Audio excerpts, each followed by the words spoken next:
आ गए मेरी मौत का तमाशा देखने। अब मुझे लटका देंगे, जुबान ऐसी बाहर आएगी, आंखें बाहर आएगी। थोड़ी देर लटकता रहूंगा, फिर ये मेरा भाई मुझे नीचे उतारेगा, फिर आप चर्चा करते घर चले जाओगे, खाना खाओगे, सो जाओगे। तुम्हारी ये नामर्दानगी, बुज़दिली एक दिन इस देश की मौत का तमाशा इसी खामोशी से देखेगी। कुछ नहीं कहना मुझे, तुम्हें कुछ नहीं। तुम्हारी जिंदगी में कोई फर्क पड़ने वाला नहीं।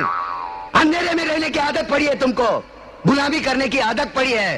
पहले राजा महाराजाओं की गुलामी की, फिर अंग्रेजों की, अब चंद गद्दार नेताओं के और गुंडों की।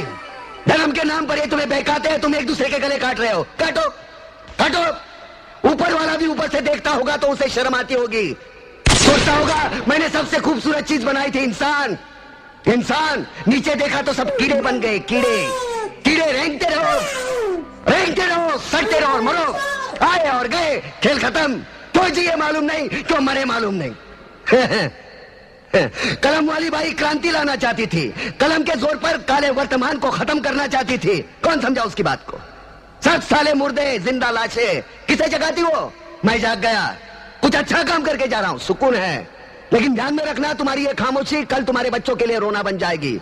ये कानून वाले, वर्दी वाले नेता, इन्होंने अपना ईमान बेच दिया। एक दूसरे को जलाते वक्त तुम्हारा ईमान कहां गया था? भाड़ में।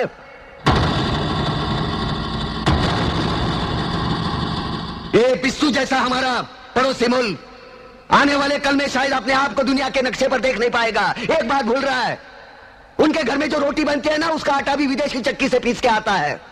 साले अपने खुद के देश में सुई नहीं बना सकते और हमारे देश को तोड़ने का सपना देखते हैं। वो ये सपना देख सकते हैं क्योंकि उन्हें मालूम है ये मुर्दों का देश है। वतन के लिए किसी को कोई हमदर्दी नहीं है। इसे तोड़ना बिल्कुल आसान है।